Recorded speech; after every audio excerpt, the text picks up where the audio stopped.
ইহানের সামনের মাসে 1 বছর হবে, তো ইহানের আব্বু ইহানের জন্য গিফট নিয়ে আসছে। ও লকেট, এইখানে হচ্ছে ইহানের জন্ম তারিখ আর হচ্ছে ইহানের নাম, আর পিছনে আমাদের নাম্বার দেওয়া। এটা ওর গলায় থাকবে।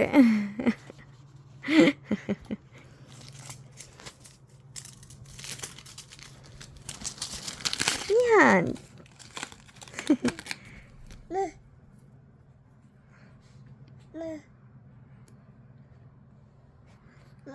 মা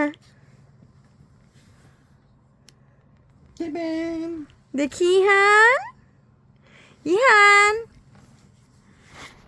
আমার হাজবেন্ড চাইছিল গোল্ড কিনতে, বাট আমি বলছি যে ছেলেদের গোল্ড পরা ঠিক না, তে এটা হচ্ছে সিলভার। তুমি যাও ইহান।